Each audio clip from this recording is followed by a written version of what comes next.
en ce qui concerne le harcèlement, donc je vous rappelle, l'éducation nationale dit 700 000 élèves concernés chaque année. 700 000 élèves. 12% d'élèves concernés dans le primaire, 10% au collège, 4% au lycée, 12% au primaire. Mais c'est énorme. Comment c'est possible? On va regarder ça ensemble. Ludo, si tu viens à l'école demain, on va te casser la figure. Harcèlement? Harcèlement. Pas harcèlement? Pas harcèlement.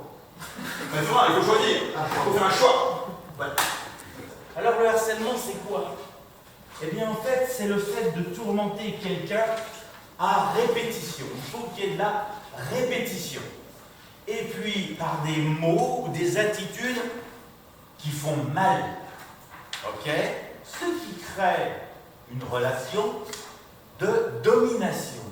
Et le harcèlement commence toujours par de l'intimidation.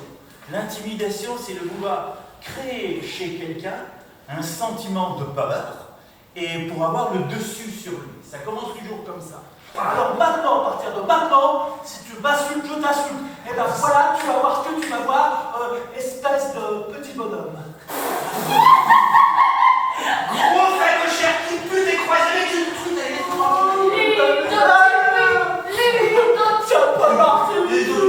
Enfin, mais c'est normal, Ludo. Mais enfin, petit bonhomme, c'est pas une insulte. Il fallait insulter sa mère, je sais pas, faire un truc. Ah oui, enfin, c'est pas possible.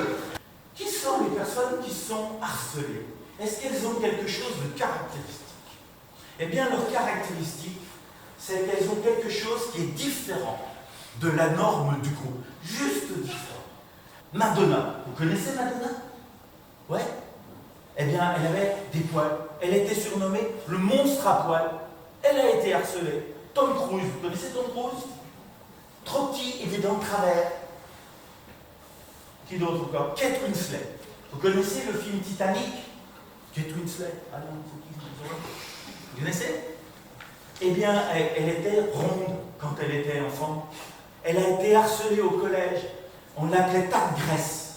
On oublie que l'attachement, il y a une hormone même de l'attachement, c'est aussi une hormone du rejet. Parce que l'attachement nous pousse à nous sentir proches de certaines personnes, mais en éloigner d'autres, donc à les rejeter. C'est un instinct naturel. Et à partir du moment où on rejette quelqu'un, eh bien on ne le voit plus comme une personne, on le voit comme un objet. Notre cerveau débranche quelque chose.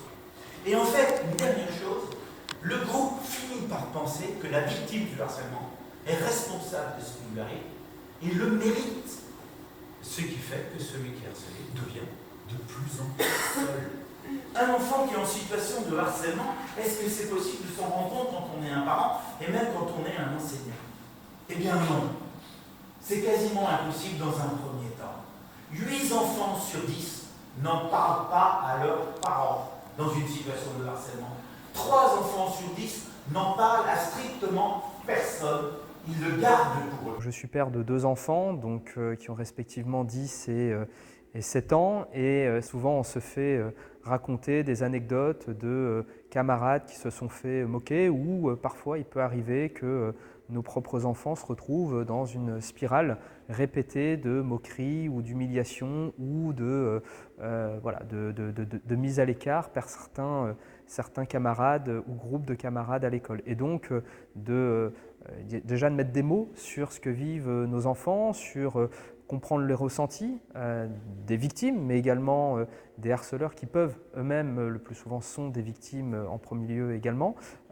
Finalement, c'est important pour ressortir de là avec des clés de compréhension plus abouties, en tout cas pour trouver les mots désormais pour accompagner nos enfants dans ce qu'ils vivent au quotidien et qui peut les faire souffrir. Je voudrais que tu fasses attention à Kevin dans les prochaines semaines. Je voudrais que tu fasses attention à ce qu'il ne se fasse pas agresser. Ni quand il vient à l'école, ni pendant l'école, ni après l'école. Je vais l'informer, bien sûr. Je vais même informer tes parents. Est-ce que tu accepterais cette mission? Je serais un peu comme un garde du corps. Exactement. Tu seras son garde du corps pendant les prochaines semaines et on fera le point toutes les semaines. Mon collège est vraiment dans le respect et ça parle beaucoup d'harcèlement, donc je connais beaucoup de choses, mais tout ce qui se passe dans le cerveau, je ne savais pas. C'était drôle aussi et ouais, franchement j'ai bien aimé.